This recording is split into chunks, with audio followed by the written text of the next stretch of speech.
Muy buenas tardes a todos. En nombre de la Secretaría Nacional de Ciencia, Tecnología e Innovación, CENACYT, y el Ministerio de Educación, les damos la más cordial bienvenida a la Feria Científica del Ingenio Juvenil este año en edición virtual.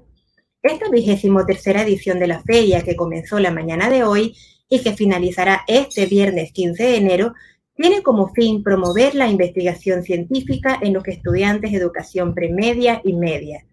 Este año participan 91 estudiantes que provienen de centros educativos oficiales y particulares de Chiriquí, Coclé, Colón, Los Santos, Panamá Centro, Panamá Este, Panamá Oeste, San Miguelito y Veraguas, quienes forman parte del programa Jóvenes Científicos de la Dirección de Desarrollo de Capacidades Científicas y Tecnológicas de la CENACYT. Les anunciamos también que todas las presentaciones de proyectos de la feria están siendo grabadas y las mismas podrán encontrarlas visitando el espacio del auditorio en el lobby de la feria.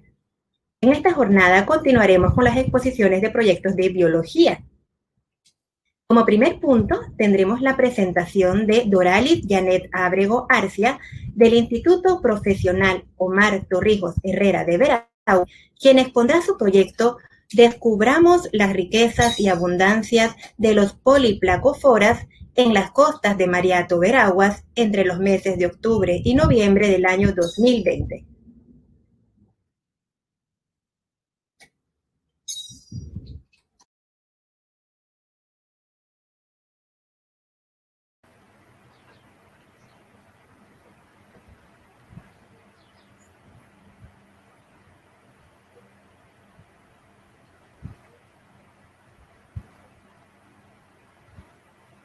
Muy buenas tardes, sean todos bienvenidos. Mi nombre es Doralis Ábrego, soy estudiante del Instituto Profesional Omar Torrijos Herrera. Mentor, el doctor Edgardo Díaz Ferguson, tutora, profesora Aida González. Este proyecto se titula Descubramos las riquezas y abundancias de los poliplacóforas en las costas de Mariato, Veraguas. Planteamiento del problema. Los escasos estudios realizados sobre la biología y ecología de las poblaciones de los poliplacóforas en la costa del Pacífico veragüense hacen a este estudio un pionero en la investigación sobre este taxa. Una investigación de campo es fundamental para comprender la dinámica del ambiente en donde nada está controlado, en donde el método científico se pone en práctica en cada paso, en donde las variables se modifican y finalmente la ética de los resultados debe prevalecer, haciendo posible que cada estudiante comprenda la importancia de hacer ciencia formal, seria y crítica, fomentando la confiabilidad de su investigación. Por otro lado, el uso de técnicas y métodos de trabajo buscan responder a las inquietudes sobre qué tan abundante puede ser esta clase, apoyándose en la utilización de paquetes estadísticos y permitiendo valorar el trabajo científico que se obtenga al final. Objetivo general: describir la ecología poblacional de los poliplacóforas que habitan en la zona y en el infralitoral. Objetivos específicos: clasificar taxonómicamente las especies de quitones, estimar la abundancia de la familia Chitónide, examinar la composición de tallas y analizar la distribución de las especies. Metodología: este estudio se realizó entre los meses de octubre y noviembre de 2020 en 3 playas ubicadas en el distrito de Mariato, provincia de Veraguas. En este estudio se tomaron los parámetros físico-químicos. El muestreo se realizó entre las horas de marea baja y luna llena. Con respecto a la recolección de los datos de campo, se utilizó una cuerda de longitud de 30 metros, la cual nos ayudó en la recolección de los individuos. Después de haber culminado la colecta de la primera unidad de muestreo, se dejó un espacio de 2 metros para delimitar la siguiente unidad de muestreo. En este estudio se recolectaron un total de 106 individuos agrupados en un orden de 4 familias, 6 géneros y 8 especies. También se consideraron los litorales de fuerte impacto y los de bajo impacto. En el litoral de fuerte impacto tenemos a Playa Malena, encontrándose 3 familias. En esta investigación se logró identificar la especie Chitón estoquesi de importancia comercial para el Pacífico Oriental. En cuanto a los sitios de estudio, se encontró que en Playa Malena está la mayor abundancia con el 58%. La familia más abundante es la Chitónide con el 87.7% y la especie más abundante, el Chitón estoquesi, con el 65%. En el área del supra y el mesolitoral fueron las zonas de menor abundancia con respecto al infralitoral. debido a que en esta zona se caracterizan por tener altas temperaturas. También tenemos nuevas especies, las cuales fueron en el Xenoplasma mastiformis y Plastiporella sp. Dentro de las conclusiones y recomendaciones tenemos: en este estudio se identificaron 106 individuos agrupados en un orden de 4 familias, 6 géneros y 8 especies. También se logró encontrar la presencia del chitón stockesii de importancia comercial para el Pacífico Oriental. El chitón stockesii y el virgulatus tuvieron una distribución amplia. También se calculó la densidad por playas, la cual fue en Malena la mayor, con el 2.52 individuos por metros cuadrados, mientras que en el infralitoral 1.52 individuos por metro cuadrado. Dentro de la recomendación, es necesario que se le dé seguimiento a esta clase, tomando en cuenta las épocas de transición de temporada seca. Muchas gracias, espero que les haya gustado.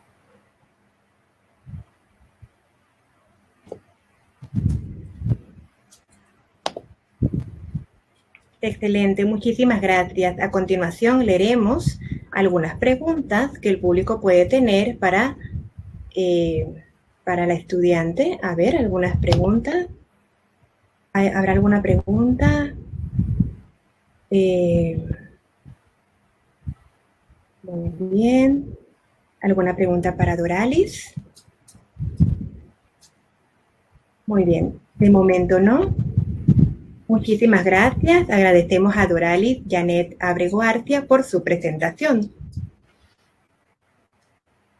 Avanzando con el programa, a continuación tendremos la presentación de Naiset Ivonne Guerra Vargas de la Academia Internacional Boquete de Chiriquí, quien expondrá su proyecto Potencial riesgo sanitario de una población sinantrópica de cuatíes Nasuanarica en Boquete, Chiriquí, Panamá.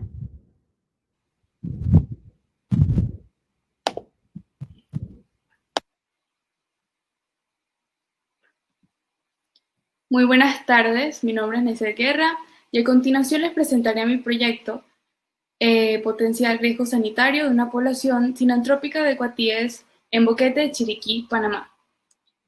Este estudio se llevó a cabo con el apoyo de mi mentora científica, la doctora Vanessa Valdés, y mi adulto coordinador, el profesor Gabriel Arauz. Al hablar de organismos sinantrópicos, nos referimos a aquellas especies, sean plantas o animales, que por determinadas razones concurren en hábitats artificiales creados por el hombre.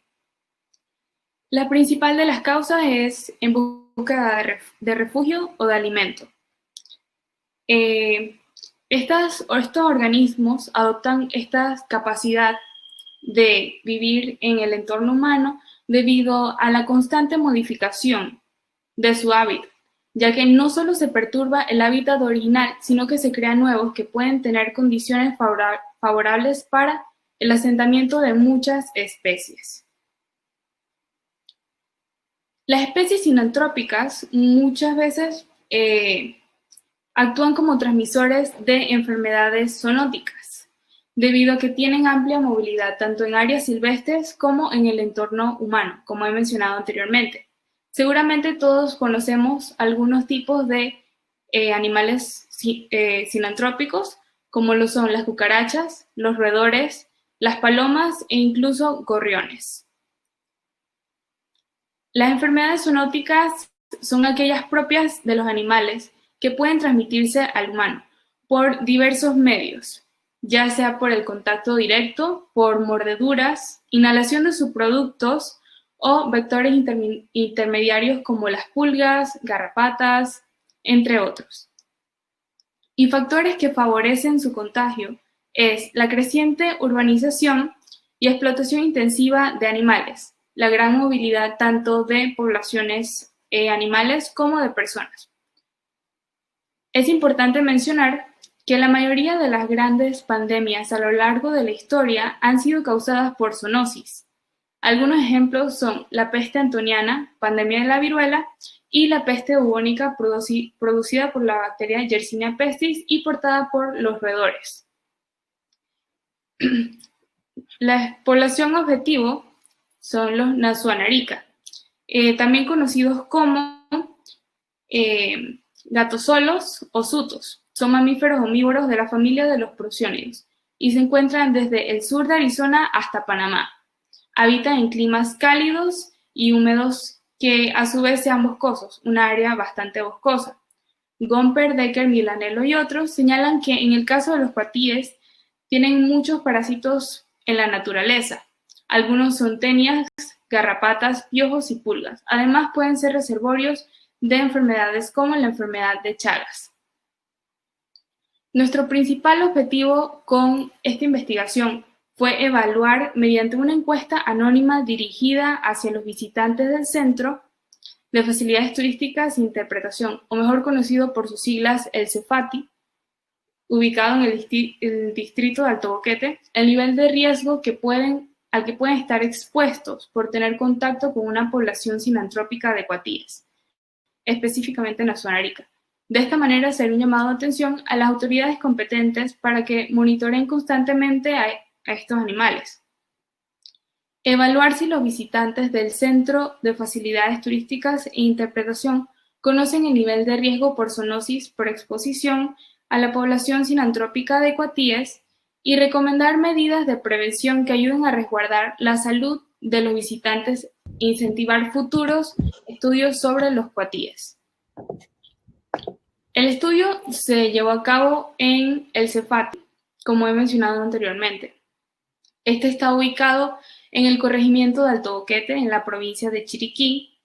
Entre las coordenadas que podemos ver en pantalla, el centro turístico está a una altura de 1089 metros sobre el nivel del mar, en la cima de una ladera boscosa, desde la cual se observa el río Caldera. Su clima es templado húmedo y cuenta con una cafetería y vista hacia Bajo Boquete, lo cual lo hace un sitio muy concurrido tanto por turistas como habitantes del lugar. La población objetivo es un grupo sinantrópico de aproximadamente 50 cuatíes, Nazuan Arica, también conocidos en otros países como pisotes o antones. En su mayoría son cachorros y hembras, que concurren diariamente en el CEFATI en búsqueda de alimento. Efectuamos varias visitas esporádicas al área de estudio para confirmar la presencia de los cuatíes en épocas de pandemia por el COVID-19.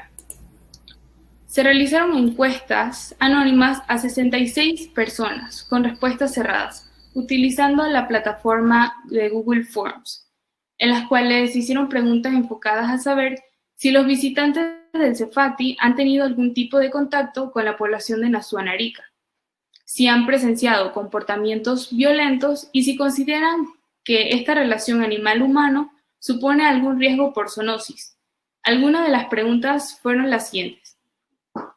¿Has alimentado a los cuatíes? De ser así, ¿con qué los has alimentado? ¿Has tenido contacto físico con los cuatíes? ¿Has sufrido rasguños o mordeduras directamente causadas por los cuatíes? ¿Has presenciado algún acto violento ocasionado por los cuatíes, ya sea entre sí mismos o con las personas?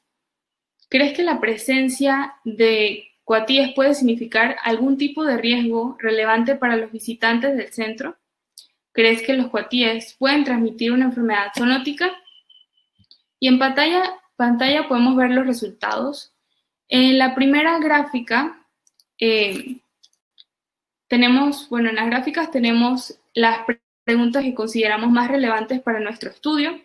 En la primera podemos observar lo obtenido en cuanto a la pregunta ¿has tenido contacto físico con los cuatíes? Los 30,5%, es decir, 44 personas que no, y el 29,1% que sí. Las 13 personas que respondieron que sí pueden tener más posibilidades de contraer enfermedades zoonóticas o sufrir heridas como rasguños.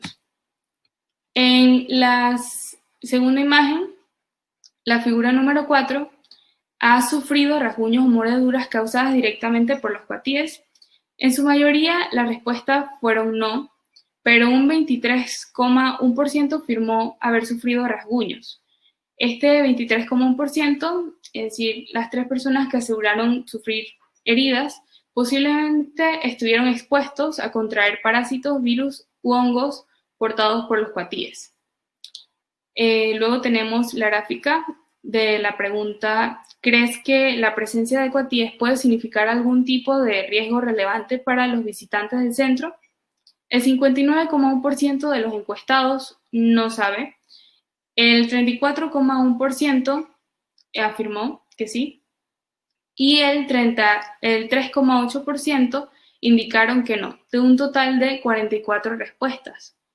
Finalmente, en la última gráfica tenemos las respuestas o los datos obtenidos en cuanto a la pregunta, ¿crees que los cuatíes pueden transmitir una enfermedad zoonótica?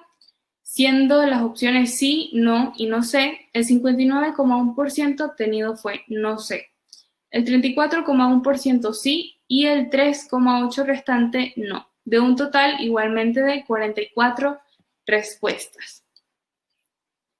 Como resultado de la encuesta de 50 personas que han asistido al centro, podemos ver que la mayoría de ellas han concurrido estando los cuatíes presentes. Esto sugiere que la población de la zona Arica convive gran parte del tiempo con personas.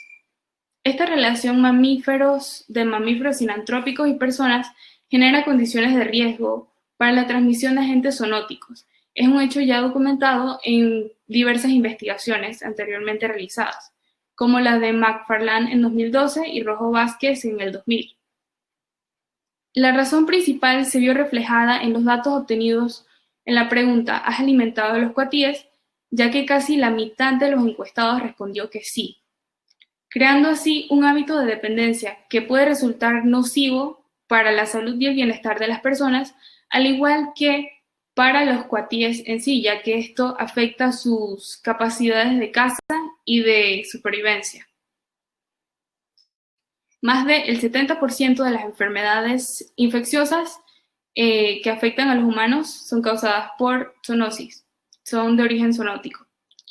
Al preguntar si los visitantes han sufrido algún daño por estos animales, las respuestas en su mayoría fueron no.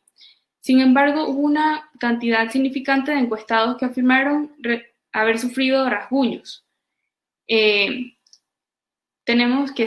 Cabe señalar que existe un riesgo teórico de contraer la enfermedad de Chagas. Es un hecho ya documentado en investigaciones realizadas por Hirsch en 2009 y Alves Costa y otros en 2004.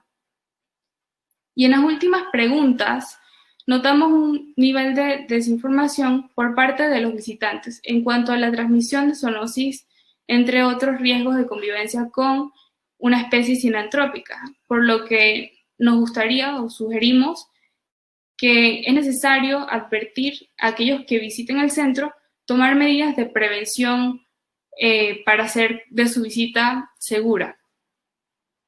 En conclusión, los datos obtenidos arrojan que el 29,5% de los visitantes que ha tenido contacto con los cuatíes, el 23,1% ha sufrido rasguños. El 93,2% desconoce o menciona que los cuatíes no suponen un riesgo relevante para los visitantes y el 59,1% desconoce si los cuatíes pueden transmitir enfermedades zoonóticas. Igualmente es importante decir que convivir con una especie sinantrópica como lo son los cuatíes puede implicar igualmente la llegada de depredadores que basan su dieta en dicha especie. Agradecimientos. Me gustaría agradecer el apoyo brindado por mi mentora científica, la doctora Vanessa Valdés, por aclarar mis dudas y consultas a lo largo del proyecto, igualmente sus palabras motivadoras. A mi adulto coordinador, el profesor Gabriel Araúz, por su tiempo, paciencia y por ser un guía a lo largo de esta investigación. A mi familia por el apoyo incondicional que me han brindado día tras día y, por supuesto, que a la CENACYT por esta gran oportunidad. Muchas gracias. Muchas gracias, Naiset. A continuación vamos a proceder a leer algunas preguntas generadas por el público. Una pregunta es, ¿cómo afectan los cuatíes en ese ambiente? ¿Cómo afectan los cuatíes dicho ambiente? ¿Cómo afectan en el entorno humano? Bueno, pueden, como lo mencioné, generar cierto riesgo para los visitantes, de manera que pueden ser reservorios de enfermedades zoonóticas. También pueden atraer depredadores que basan su dieta en ellos mismos. Naiset, otra pregunta que tenemos en el público es, ¿de qué manera, cómo la pandemia ha afectado el ambiente de los animales? ¿De qué manera la pandemia ha afectado el ambiente de los animales? Bueno, en época de pandemia sí vimos que afectó de manera que al no tener tantos visitantes del centro y ya creado un hábito de dependencia por parte de los cuatíes, estos asistían diariamente al centro en búsqueda de alimento, pero no había quien los alimentara. Así que sí pudo afectar su alimentación, ya creado un hábito.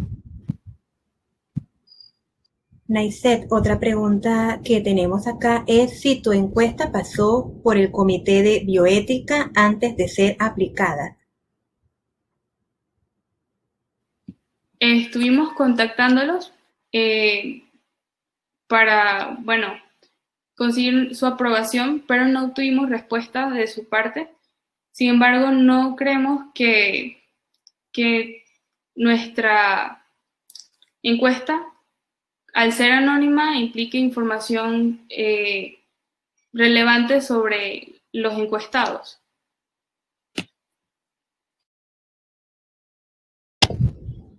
Perfecto. También nos preguntan, ¿qué son los cuatíes? ¿Qué son los cuatíes? Los cuatíes son mamíferos omnívoros. Son de pequeño tamaño, pequeña altura, que, bueno, creo que los podemos ver en pantalla. No sé si se pueda acercar un poco, pero suelen viajar en manadas y la verdad es común que en parques turísticos los encontremos relacionándose con humanos, ya que son bastante amigables. Son de la familia de los prosiónidos, por eso también podemos ver cierto parentesco con los mapaches. ¿En qué otras partes de Panamá podemos encontrar estos animales? Principalmente, bueno, acá en Boquete, pero tengo conocimiento de que en áreas boscosas de Panamá, la ciudad, y en Darién también se pueden encontrar. Perfecto. Otra pregunta es, ¿cómo se pueden identificar los cuatíes? Bueno, como creo que mencioné anteriormente, son de pequeño tamaño, suelen tener una cola anillada y pues es común encontrarlos en bosques tropicales. Perfecto. Otra pregunta es, ¿hay un ecosistema específico para esta especie? ¿Hay un ecosistema específico para esta especie?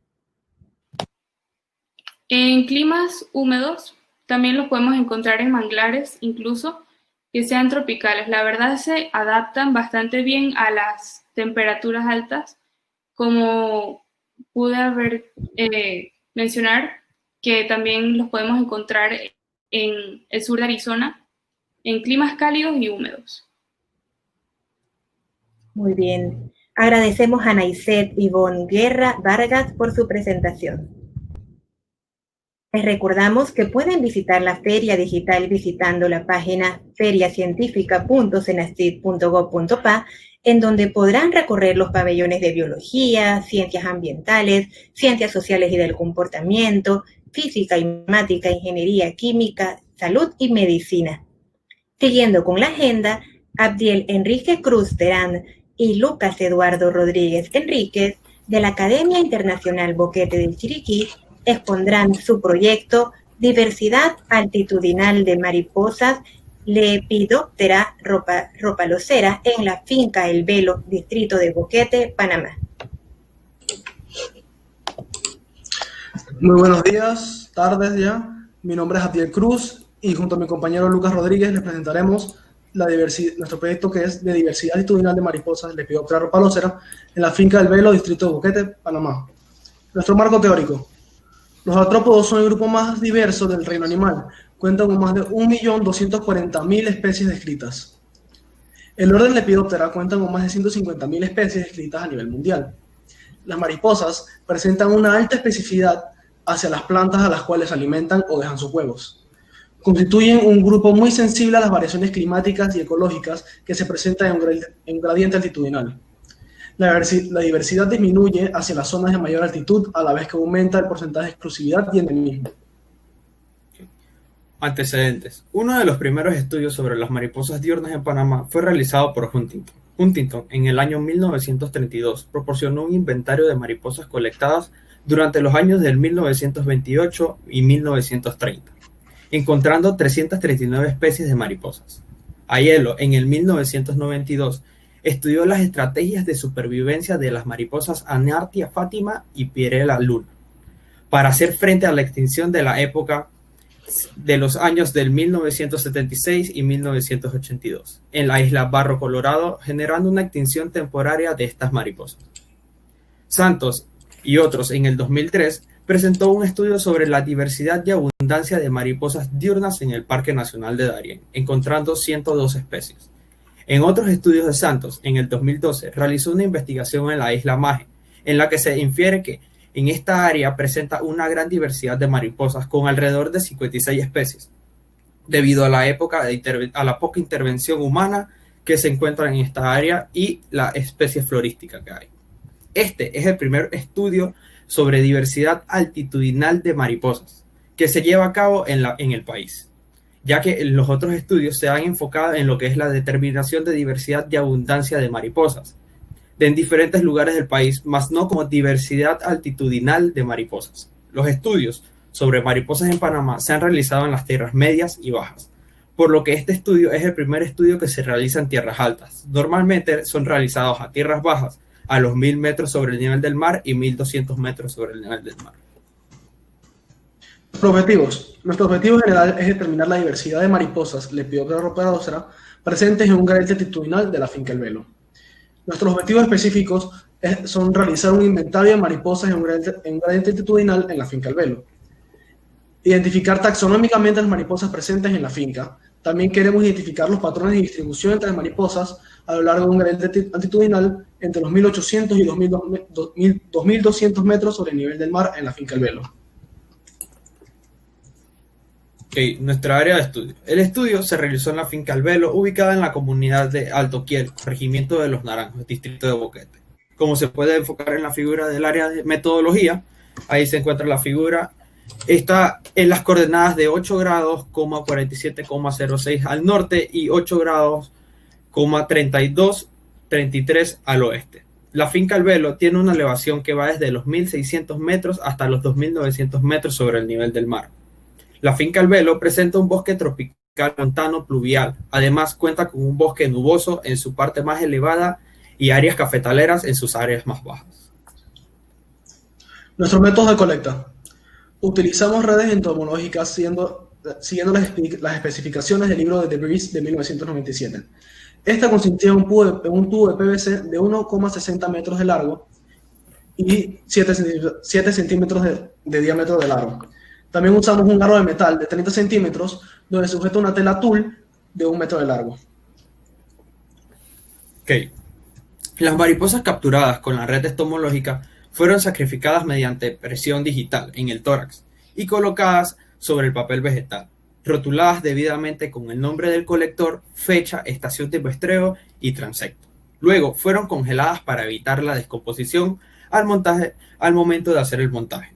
Las mariposas fueron colocadas sobre una lámina de hielo seco, donde se les insertó un alfiler entomológico en la región central del tórax, dependiendo del tamaño individual. Luego se les extendieron las alas hasta llegar a su posición natural, el cual la ala debe estar en un ángulo de 90 grados con respecto al tórax, y se fijaron con tiras de papel vegetal durante 5 días. Nuestros resultados.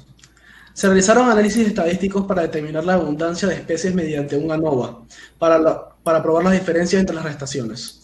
Además, se realizó una curva de refracción para comparar la riqueza de especies en cada una de las estaciones y se determinó la composición faunística mediante una matriz de especies por sitio de muestreo. En el cuadro 1 se recolectó un total de 414 mariposas pertenecientes a unas 4 familias, 14 subfamilias, 31 géneros y 39 especies, en los 9 muestreos realizados en la finca El Velo. En este cuadro se presenta una lista total de especies de mariposas colectadas en la finca El Velo y su abundancia en cada estación. En la figura 9, que es la primera gráfica que pueden ver ahí, es un gráfico de caja en el cual se observa que la mayor abundancia en mariposas se registró en la estación 3, con 184 individuos, seguida por la estación 2, con 147 individuos, y por el último lugar, la estación 1, con 83 individuos. Además, existe diferencia significativa entre la estación 1 y 2, la estación 1 y 3 y la estación 2 y 3. Ok, la gráfica 2. En esta gráfica se presenta la estimación de riqueza de especies. Para esto, se evaluó el esfuerzo de muestreo mediante una curva de rareficación.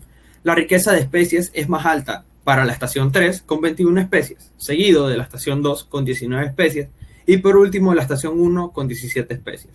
En la siguiente gráfica, se observa la composición faunística de mariposas en los transectos. Para esto, se cuantificó la diversidad de mariposas en cada estación y se observa que existe una diferencia significativa entre la estación.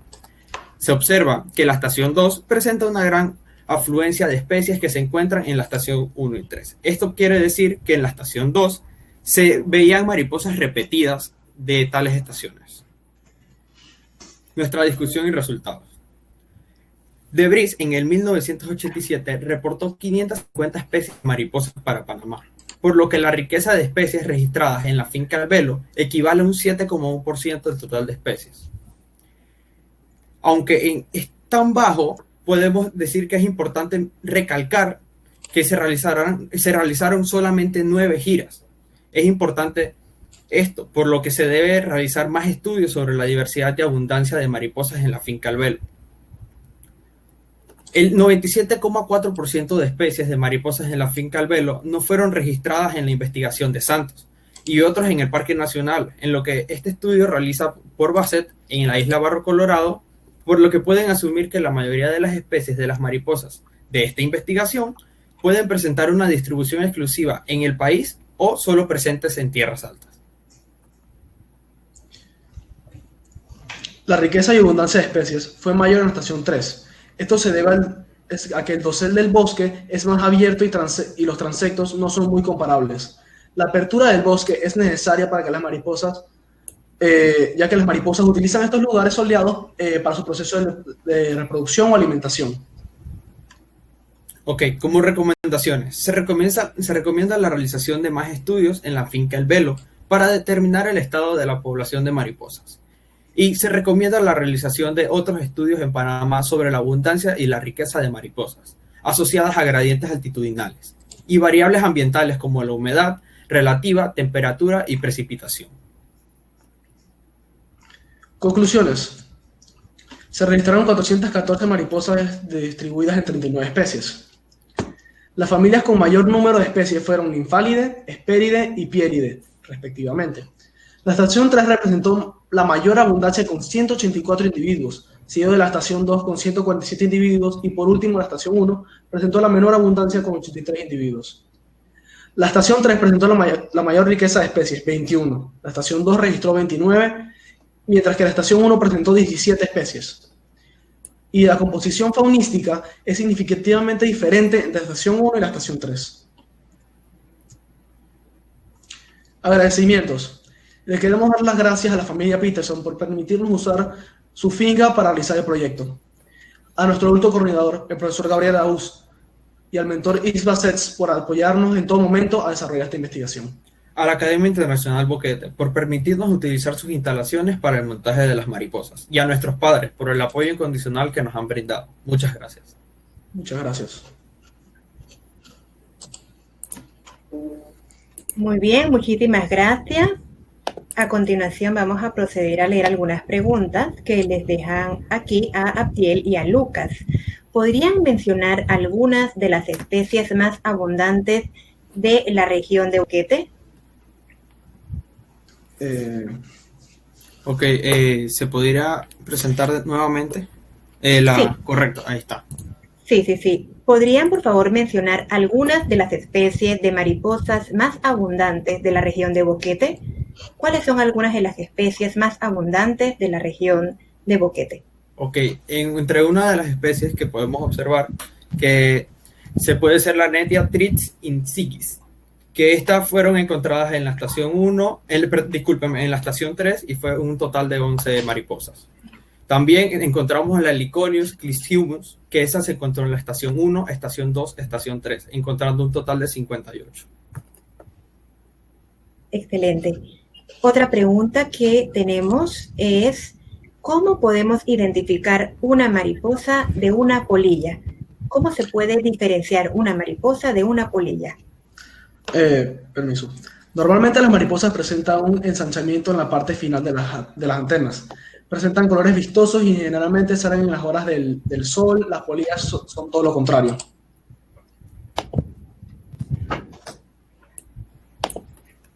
Excelente. Otra pregunta que tenemos del público es, ¿en qué parte de Panamá se encuentra una mayor diversidad de mariposas? ¿En qué zona de Panamá se encuentra una mayor diversidad de mariposas? Okay.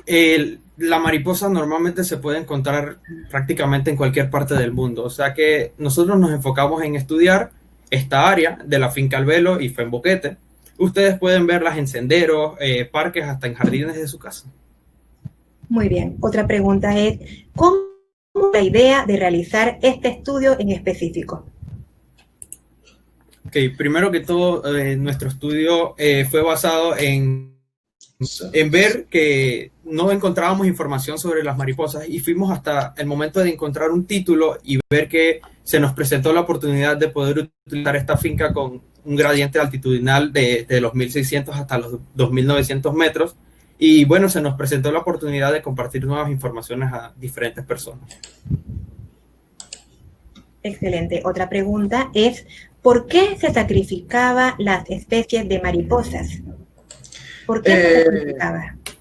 Para poder identificarlas correctamente, ya que en la finca del Velo, para futuras investigaciones o científicos que las quieran revisar. Pero lo que nosotros hacíamos era que nada más sacrificábamos una o dos máximo por especie para poder identificarlas bien, y las demás simplemente nosotros teníamos un folleto donde les íbamos anotando cuántas veces veíamos la misma especie ya después de haberla capturado. Otra pregunta es, ¿existe algún otro método que no sea lastimar la mariposa para realizar su estudio? ¿Existe algún otro método? Ok, uno de los métodos puede ser utilizar una trampa, pero no fue lo que nosotros hicimos en el motivo, no fue lo que se utilizó en ese momento, y fue que se utilizaron las redes entomológicas. Si se hubieran utilizado trampas, puede ser que se lastimarían menos, pero la facilidad que nosotros teníamos en caminar 15 kilómetros diarios para encontrar las mariposas fue un método diferente. No nos enfocamos en que fueran trampas. Otra pregunta que nos llega es, ¿los humanos podemos tener algún tipo de reacción con estas mariposas, las mariposas que participaron en su estudio? Ok. ¿Podría responderla ya, Abdiel? Normalmente no. Esto se ve más con las polillas, las larvas de las polillas, que algunas especies pueden incluso causar grave alergia, pero con mariposas es muy poco probable. Muy bien. También nos preguntan, ¿en qué estación del año se ven el tipo de mariposa que participó en su estudio? ¿En qué estación del año? Bueno, las podemos ver durante todo el año, pero se ven muy pocas en épocas lluviosas.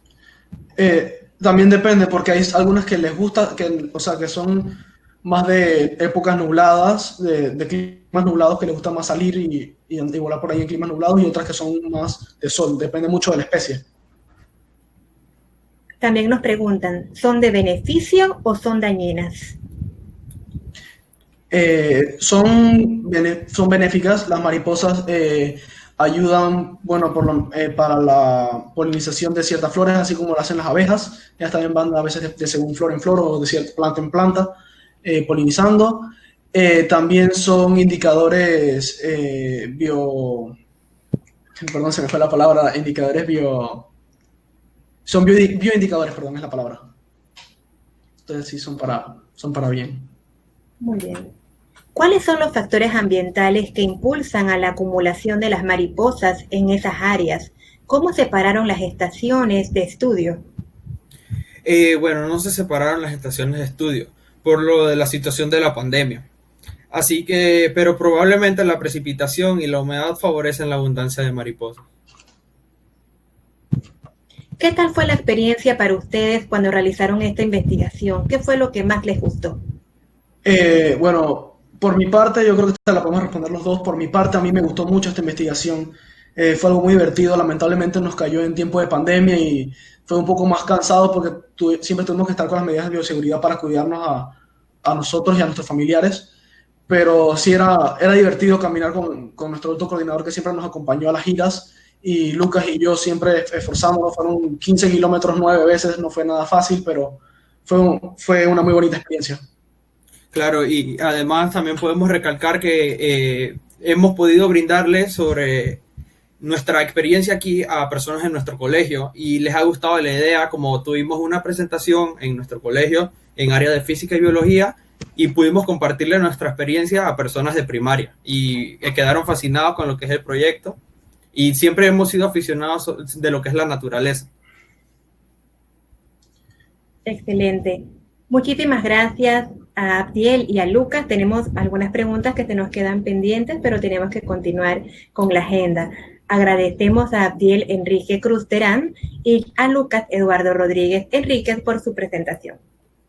Muchas gracias. Muchas gracias. Aprovechamos también para indicarles que este viernes 15 de enero a las 5 p.m. se llevará a cabo la ceremonia de premiación de la Feria Científica del Ingenio Juvenil, evento al que están todos cordialmente invitados. A continuación, Roxana Montezuma y Mirolis Caballero, del Colegio Secundario de Las Lajas Chiriquí, expondrán su proyecto Diversidad de polillas nocturnas en la comunidad de Las Lajas Chiriquí. Bienvenidas.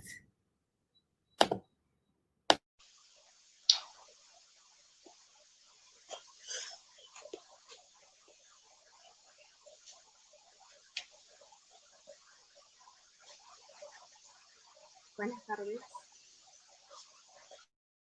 Muy buenas tardes, mi nombre es Roxana Montezuma, junto a mi compañera Mirolis Caballero. Quisimos ser parte de este año del grupo de jóvenes científicos del CENACIT con el proyecto de investigación titulado Diversidad de polillas nocturnas en la comunidad de Las Lajas Chiriquí.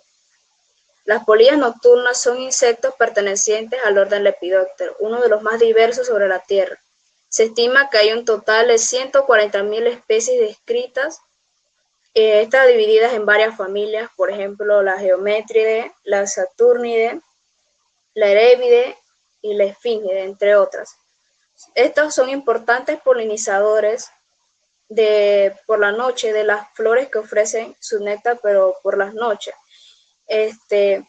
A pesar de su importancia ecológica y económica, han sido menos estudiadas que su congénero, las mariposas diurnas. Lo que nos motivó a realizar este proyecto es que con nosotros usualmente llegamos temprano a nuestro colegio, veíamos estas mariposas posadas sobre los salones de clase o en los pasillos. Esto nos llamó mucho la atención. Entonces decidimos realizar este proyecto para así conocer su diversidad, su biología e importancia de estos insectos que conviven en nuestra comunidad. De esta manera nos planteamos la siguiente pregunta: ¿cuál es la diversidad de polillas principalmente de la familia Esfingidae en la comunidad de Las Lajas? Para encontrar la respuesta nos pusimos los siguientes objetivos: diseñar una trampa y un protocolo de muestreo que fuera utilizado por personas con poco entrenamiento taxonómico y ecológico de insectos. Por ejemplo, mi compañera y yo poco conocimiento y éramos nuevas en esta área. También determinar la diversidad de mariposas o polillas nocturnas en la comunidad de Las Lajas Chiriquí, con énfasis en la familia Esfingidae. Nuestros objetivos específicos eran cuantificar la riqueza de especies de polillas de Las Lajas, con énfasis en la familia Esfingidae, estimar la abundancia de especies de polillas de Las Lajas, con énfasis en la familia Esfingidae, y relacionar la riqueza y la abundancia con variables ambientales y climatológicas de las lajas como la precipitación pluvial, la temperatura del aire, la humedad de la noche y las fases de la luna. Nuestro método, principalmente, estábamos enfocados en la familia Efígnidae porque son más fáciles de reconocer, son más grandes, son pocas especies, quizás unas 70 en Panamá. Las especies son conocidas mayormente en los países centroamericanos y pueden identificarse fácilmente con fotografía, que a diferencia de otras polillas. Lamentablemente, en nuestra investigación, nuestro trabajo, solo observamos 4 especies de 4 especímenes que fueron atraídas a nuestra trampa. Al inicio también teníamos pensado realizar nuestros muestreos en el colegio, en la área del cuadro de fútbol, pero a raíz de la pandemia tuvimos que instalar una trampa en el jardín de nuestras casas, con una diferencia de 340 metros lineados uno del otro. La comunidad de La Laja es un sitio que se encuentra en la vertiente del Pacífico en el occidente de Panamá. En el pasado era un bosque húmedo tropical, pero ahora se encuentra urbanizado y mayormente con cultivos agrícolas, potreros y mucho se ve lo del cultivo de las palmas aceiteras. Para atraer, fotografiar e identificar a las polillas, construimos 2 trampas que consistían en un marco de madera de 1 metro de alto por 2 metros de ancho, cubierto con una manta lisa de dacrón, en la que estaba ubicada también 3 focos de luz ultravioleta negra de 24 watts y en el centro una bombilla blanca de 30 watts. Estos atraían a los especímenes. Los insectos nocturnos son atraídos más a las luces que emiten luz de longitud de onda ultravioleta, porque a diferencia de los humanos, ellos ven más la parte del espectro de la luz. Las luces eran encendidas y la trampa sacada a las 6:30 de la tarde, pero las fotografías y las observaciones se hacían de 7 a 9 de la noche. Además de las fotos que le tomábamos a los especímenes que llegaban a nuestras trampas, tomábamos las condiciones climatológicas de la tarde y la noche, igual las fases de la luna. Por ejemplo, si en la tarde era soleado o lluvioso, era anotado en la bitácora, y si por las noches estaba despejado el cielo, también era anotado. El estudio lo realizamos en plena estación lluviosa, desde mediados de septiembre hasta la primera semana de diciembre de 2020. Los datos de la precipitación pluvial, las lluvias diarias acumuladas y la temperatura promedio diaria del aire fueron facilitadas por ETESA para la estación de San Félix y David respectivamente. Nosotros logramos un total de 88 horas trampas realizadas por 2 horas en 22 noches de muestreo en grupo de 3 noches seguidas durante 7 semanas. Es decir, 3 días a la semana poníamos nuestra trampa por 2 horas, de ahí fotografiamos, esto lo hicimos 22 noches. Estas son distribuidas desde las fechas del 18 de septiembre al 3 de diciembre exactamente. Las fotografías y todo esto fueron recolectados ya que eran parte de los datos que eran muy importantes. A continuación, mi compañera Mirolis continuará con la presentación del proyecto. Hola, buenas tardes. Mi nombre es Mirolis y me corresponde hablarles sobre los resultados, recomendaciones y conclusiones. En la riqueza de especies tenemos que 405 especímenes fueron capturados a través de fotografías, representantes de 226 morfoespecies. Solo el 15% de estas morfoespecies se pudieron observar en ambas trampas, 117 en la trampa 1 de mi compañera Roxana y 147 en la mía, ubicada en mi jardín. En la figura de la curva de acumulación de nuevas morfoespecies se puede observar la pendiente muy inclinada sin aplanamiento o meseta en su extremo superior, lo que nos sugiere a nosotras que estamos distantes de llegar a registrar todas las especies que pueden estar dentro de nuestra comunidad. Hicimos los análisis necesarios para conocer si la fluctuación de estos especímenes se producía por azar o está relacionada con alguna variable ambiental climatológica. El 69% de de los especímenes registrados se hizo con la observación de solo un espécimen.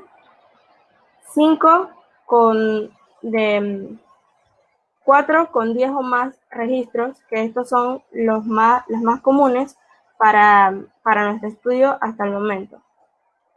Encontramos que sí hay diferencias significativas en el promedio de abundancia de número de especímenes entre las fases de la luna, siendo mayor en la luna nueva y menor en la luna creciente. Sin embargo, no hay diferencias significativas en el promedio de abundancia conforme a las noches húmedas y secas.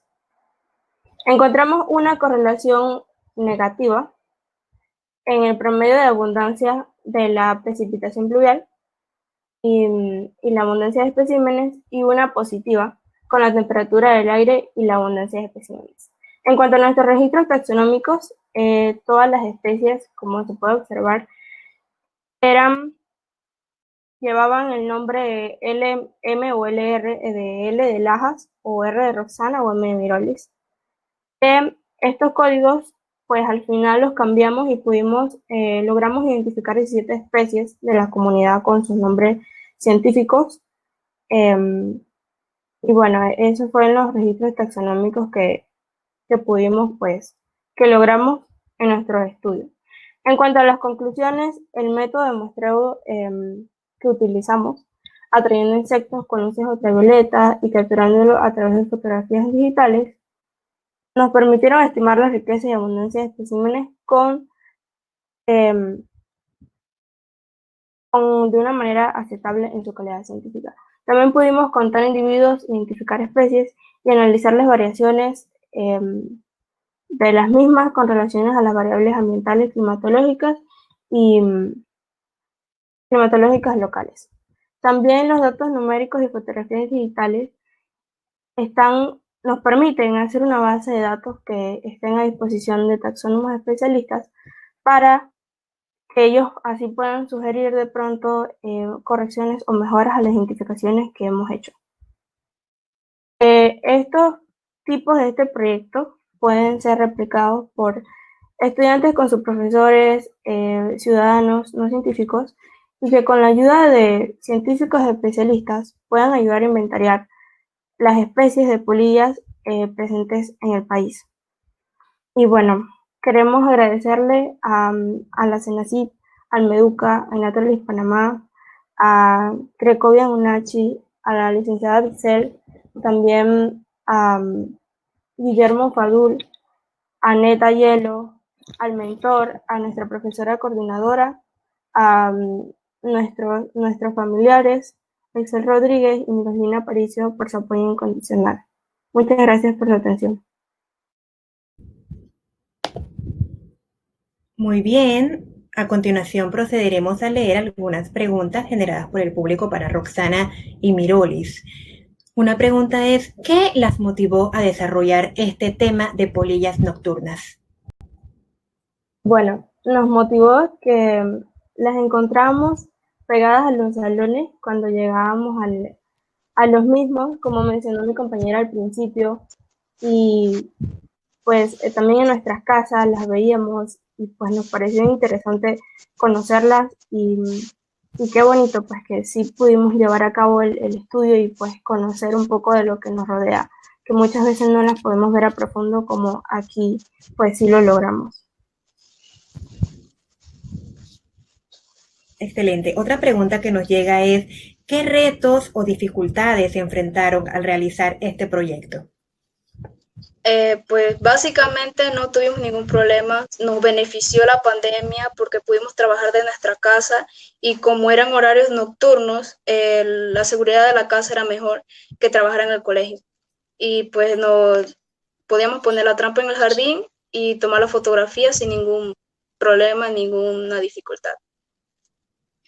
Otra pregunta que nos llega es, ¿cómo podemos diferenciar las polillas nocturnas?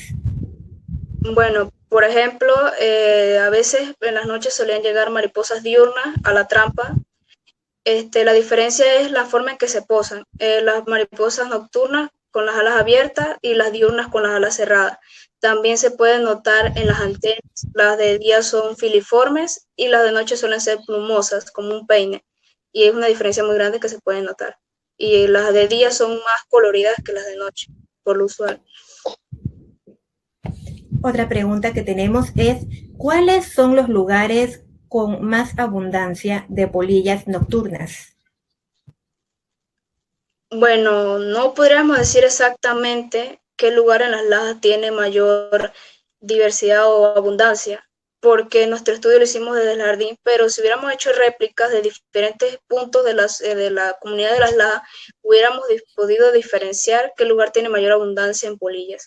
Pero nuestro estudio solamente se basó en observación de nuestros jardines. Otra pregunta que nos ha llegado es, ¿hay una familia de las polillas que se puede encontrar de día? ¿Durante el día?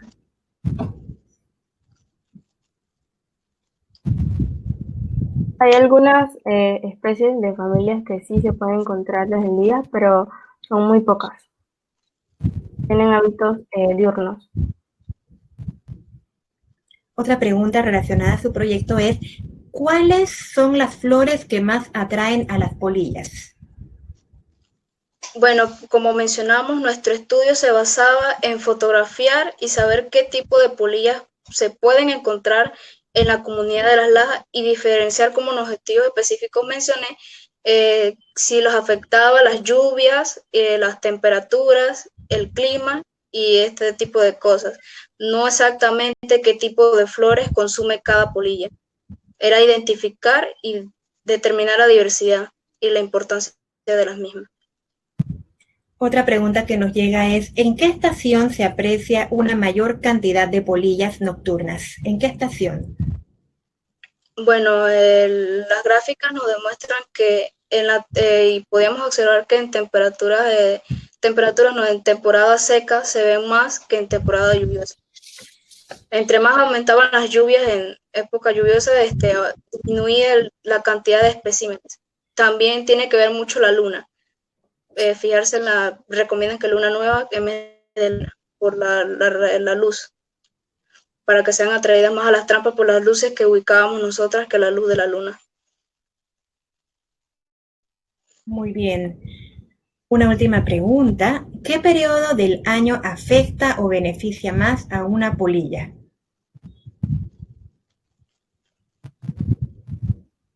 Bueno, como mencionó mi compañera, con nuestros resultados, con esta gráfica, podemos ver que la temporada lluviosa y hay disminución en la población de ellas. Perfecto. Muy bien, muchas gracias Roxana y Mirolis. Agradecemos a Roxana Montezuma y Mirolis Caballero por su presentación. Gracias a usted. Gracias, buenas tardes. Con esto hemos llegado al final de la jornada del primer día de la Feria Científica del Ingenio Juvenil, este año en edición virtual.